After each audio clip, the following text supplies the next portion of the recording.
उत्तर प्रदेश में गोरखपुर के जाबुआ नाम का एक छोटा सा गांव है।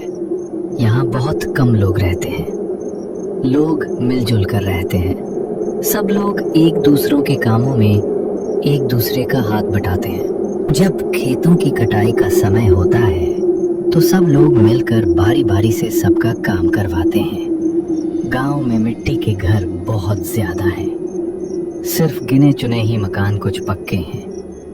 यहाँ की सड़कें भी मिट्टी की ही बनी हैं। सारे लोगों का घर दूर दूर पे है, फिर भी सारे लोग एक दूसरे के घर आया जाया करते हैं। गांव के बाहर एक तरफ सिर्फ खेत ही खेत और दूसरी ओर गांव है। गांव में लाइट कम ही रहा करती है। अक्सर रात के समय लाइट चली जाया करती है। लोग दीपक बत्ती जलाकर ही अपना काम चलाते हैं। अब अप्रैल का महीना लगभग खत्म होने को है। अब गांव के लोग अपना बिस्तर घर के बाहर ही लगाने लगे हैं। लाइट चले जाने पर गांव के लोग अक्सर इकट्ठा बैठकर एक दूसरे से बातें करते हुए अपने किस्से कहानी बताया करते हैं। आज शाम को फिर से गांव की लाइट चली गई है। गांव के 3 लोग गांव के बड़े पेड़ के नीचे बैठकर आपस में बातें कर रहे थे। ये तो रोज का नाटक शुरू हो गया। शाम होते ही बत्ती गुल हो जाती है रोज रोज। हाँ, एकदम सही बात कही। लेकिन ये क्या, शैलेंद्र चाचा तो आए नहीं अभी तक। शैलेंद्र चाचा से शाम को कहानी सुने बिना कोई मजा ही नहीं आता। अरे क्या बोल रहे हो? वो कोई कहानी नहीं, सब सच्ची घटनाएं हैं। हाँ, बिल्कुल सही कहा। अरे छोड़ो यार, मुझे तो नहीं लगता वो कोई सच्ची घटनाएं हैं। इस दुनिया में आंखों के सामने जो दिखता है उसके बाहर भी बहुत कुछ होता, ये शायद विश्वास नहीं करता, इसीलिए ये सब कह रहा है। क्यों? पिछली बार की बात याद नहीं? वो जो शैलेंद्र चाचा बता रहे थे, किसी डूंकर नाम की जगह पर एक कुएं में एक पिशाच रहता था।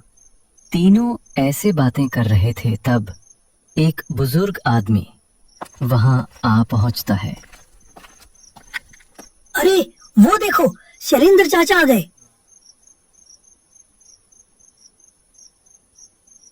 क्या हाल है? कैसे हो सब? बैठिए बैठिए, आपकी बातें कर रहे थे हम। आज फिर बत्ती गुल हो गई। हम तो सोच रहे थे आज शायद आप नहीं आओगे। आप नहीं आते तो हमारे गपशप जमते नहीं है। मैं तुम लोगों से उम्र में बड़ा हो सकता हूँ, लेकिन तुम्हारे जैसे जवान लड़कों के साथ बैठकर गपशप करने में मजा ही अलग है। उन बूढ़ों के साथ बैठकर दूसरों की बुराई करना मुझे बिल्कुल नहीं भाता। तो शैलेंद्र चाचा, आज आपके जीवन की कौन सी घटना सुनाओगे? सच में चाचा, आप जो घटनाएं सुनाते हो वो सुनकर तो किसी को भी डर लग जाएगा। अच्छा चाचा, आपने सामने से कभी भूत देखा है कोई? तुम लोग शायद सोचते होंगे कि मैं तुम्हें जो घटनाएं सुनाता हूँ वो सब मनगढ़ंत है, पर ऐसा बिल्कुल नहीं है। मैं डाकिया होने के नाते इस देश की अलग अलग जगहों पर रहा हूँ। वहां से कितनी तरह के अनुभव हुए हैं मुझे, और वही तुम लोगों को सुनाता हूँ। शैलेंद्र चाचा, आज ना अपनी आंखों से देखा कोई भूत का किस्सा सुन। चलो आज मैं तुम्हें अपने जीवन में हुई एक घटना के बारे में बताता हूँ। ये उन समय की बात है जब मैं जवान हुआ करता था। घनघोर बारिश का समय था। आखिरी शाम में अपने मित्र शास्त्री के घर पर घूमने को निकला था। रास्ते में जोरदार बारिश होने लगी। मुझे आशा नहीं थी कि इतनी जोरदार बारिश होने लगेगी।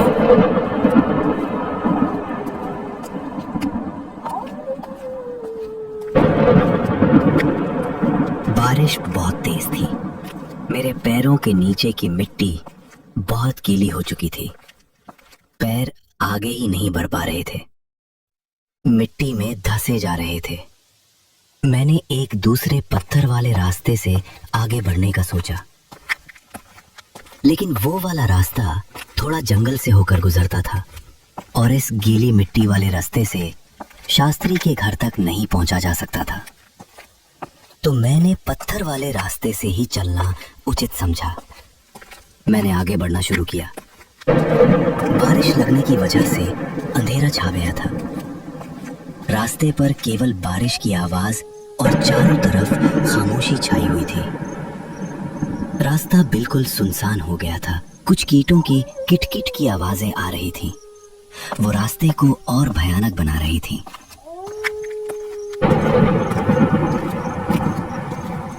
पर ये तो गांव में अक्सर होता ही रहता है, इसमें कोई बड़ी बात नहीं। बारिश अब बहुत ज्यादा बढ़ चुकी थी।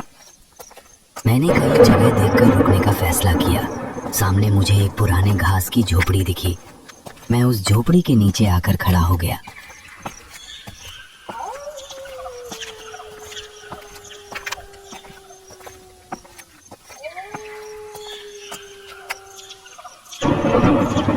बारिश बहुत तेज हो चुकी थी। बादल बहुत जोरों से गरज रहे थे। अचानक कहीं से एक और आदमी बारिश में भीगते हुए इस झोपड़ी के पास आ गया। अंधेरे में उसे ठीक से देख नहीं पाया। भाई साहब, आप तो पूरी तरह भीग गए हैं। अरे बोलिए मत, इस बारिश में तो निकलना ही ठीक नहीं रहा। बुरा हाल हो गया है मेरा। तो आप कहाँ जा रहे थे? मेरा घर पास के गांव में है। शहर गया था कुछ काम से, वहीं से लौट रहा हूँ। ओ अच्छा, मैं सोच रहा था यहाँ घनघोर बारिश में अकेले इस टूटी झोपड़ी में खड़ा रहना पड़ेगा। अंधेरे में खड़े होकर हम दोनों तरह तरह की बातें कर रहे थे। तभी आसमान में एक बिजली गड़गड़ाहट के साथ एक अजीब सी आवाज सुनाई दी, जैसे किसी लड़की की आवाज।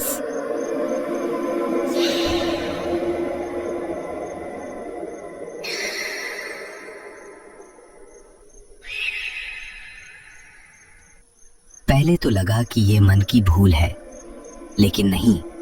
लगातार बारिश की आवाज के साथ वो आवाज पूरे मैदान में गूंजती हुई महसूस हो रही थी।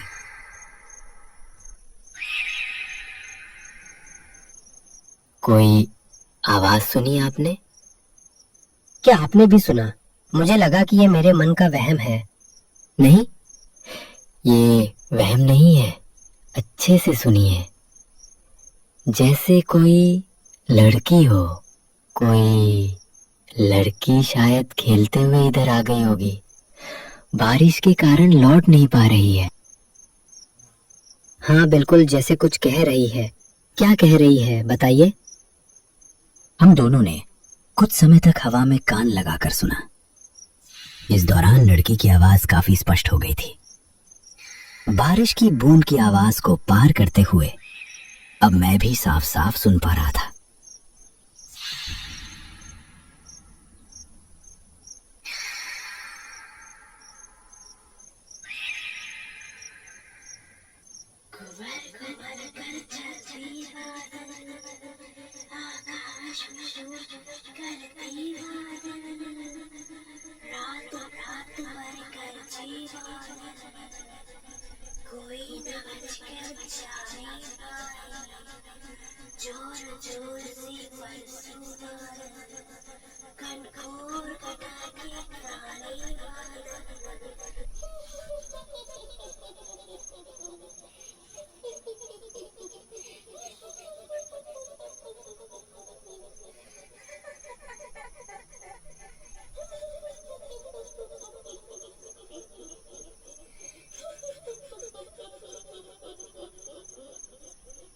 आवाज धीरे धीरे पास आ रही थी।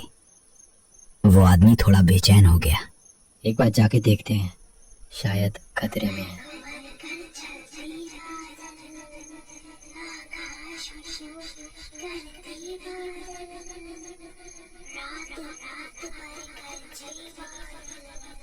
हो सकता है अगर कोई संकट में पड़े तो इस तरह से कोई कविता नहीं पढ़ता। मुझे तो ये मामला ठीक नहीं लग रहा। ऐसे सिहर पैदा करने वाली आवाज में कोई कविता नहीं पढ़ता। अरे चलिए ना, चल के देखते हैं। लड़की शायद बांस के झाड़ में अटक गई है। बारिश भी तो कम हो चुकी है। मगर इस अंधेरे में कोई खतरा हो गया तो? अरे क्या होगा, जाकर ही देखते हैं ना।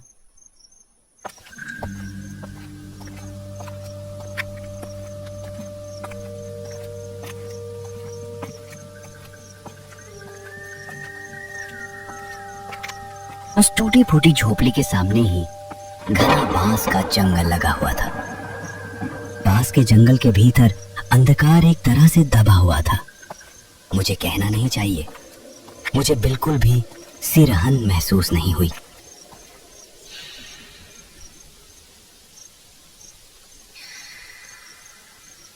देखिए, उधर से आ रही है ये आवाज। आवाज की ओर ध्यान देकर मैंने धीरे धीरे कदम बढ़ाना शुरू किया। बारिश की बूंदें तेज धार वाले चाकू की तरह लग रही थीं। पास के जंगल के गहरे अंधकार में आंखें ज्यादा दूर तक देख नहीं पा रही थी। आकाश को चीरते हुए बिजली चमकी। उस थोड़ी रोशनी में जो मैंने देखा, उससे मेरे दिल की धड़कन मानो रुकी गई हो। जैसे मैंने देखा कि पास के पेड़ों के बीच में एक छोटी लड़की खड़ी है। हवा में उसके बारिश में भीगे हुए बाल, और वे चुपचाप एक ही भाव में खड़ी थी। लेकिन यह दृश्य पल भर के लिए था। इस वक्त जोरदार बिजली की आवाज कानों में पड़ी, मानो जैसे पास में ही कहीं जोरदार बिजली गिरी है। फिर उसी समय वहां सड़क पर बांस का एक पेड़ गिर पड़ा। मैं ठिठक कर खड़ा रह गया। कविता की आवाज धीरे धीरे मेरी ओर ज्यादा करीब आ गई। लड़की के आसपास आ गए हैं लगता है। चलिए आगे बढ़िए। चलिए चले। मतलब क्या आपने नहीं देखा वो छाया की तरह का रूप? छाया? किस तरह की छाया? वो अंधेरे में खड़ा था, आपने नहीं देखा? अरे ये क्या बोल रहे हैं आप? चलिए, तो लड़की आसपास ही होगी। इतना कहकर वो आदमी छलांग मारकर सामने वाले पास के पेड़ को पार करते हुए दूसरी ओर जा खड़ा हुआ। अरे क्या सोच रहे हैं आप? आइए ना। अरे खड़े क्यों हैं? सिर्फ एक बांस ही तो है, आ जाइए ना। मैंने बांस की पेड़ को पार करने के लिए 2 कदम बढ़ाया, लेकिन अचानक एक बात याद आ गई और मैं ठिठक गया। मेरा दिल और धड़कनें और तेज हो गईं।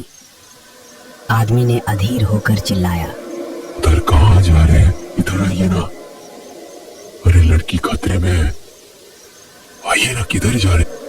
अब मेरा सारा संदेह दूर हो गया। सब कुछ स्पष्ट हो गया। बारिश में भीगने या डर की वजह से मेरे हाथ पैर कांप रहे थे। मैंने धीरे धीरे कदम पीछे हटना शुरू किया। मेरे दिमाग में खतरे की घंटी बजाने लगी थी। मेरे मन ने कहा, यहाँ एक पल भी ठहरना ठीक नहीं है। डर के मारे मैंने कुछ कदम पीछे हटते हुए भागने की कोशिश की। तभी अचानक आकाश में बिजली चमकी। मैंने देखा वो आदमी टूटा हुआ बांस के पेड़ पर बैठा हुआ है। मुझे डरते देख आदमी अपने अस्तित्व में आ गया और जोर जोर से हंसने लगा। तुम शायद विश्वास नहीं करोगे, लेकिन ये मैंने अपनी आंखों से देखा और अपने कानों से सुना।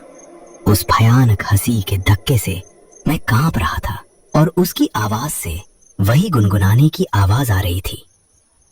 अजीब तरीके से वही पुरानी कविता गा रहा था।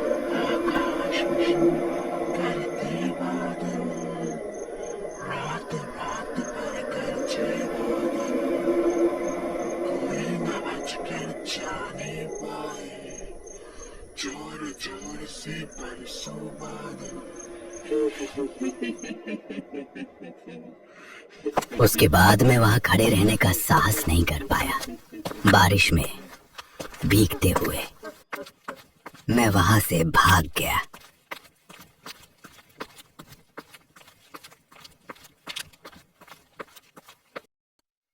अगर उस रात को मैं थोड़ा और देर करता तो मैं आज यहाँ बैठकर तो तुम्हें ये कहानी सुनाता नहीं। लेकिन तब आप उस बांस को पार क्यों नहीं किया जब उसने कहा? अरे सुधीर बेटा, तुम नहीं जानते क्या? रात में बांस के झुरमुट के बीच अगर रास्ते पर कोई बांस गिरा हो तो उसे पार नहीं करना चाहिए। रात के समय बांस के झुरमुट में रहना बिल्कुल भी अच्छा नहीं होता। बांस के जंगलों में रात के समय क्या होता है जानते हो? बांस के पेड़ का भूत रास्ते में बांस को फेंक कर यात्री को संकेत देते हैं। अगर कोई गलती से उस बांस को कोई पार कर ले तो बस फिर सब खत्म। पूरी रात बांस के जंगल में घूमते हुए मर जाएगा। लेकिन लौट नहीं सकेगा। बांस के पेड़ का भूत उसे हमेशा के लिए इस बांस के जंगल में बांध लेगा।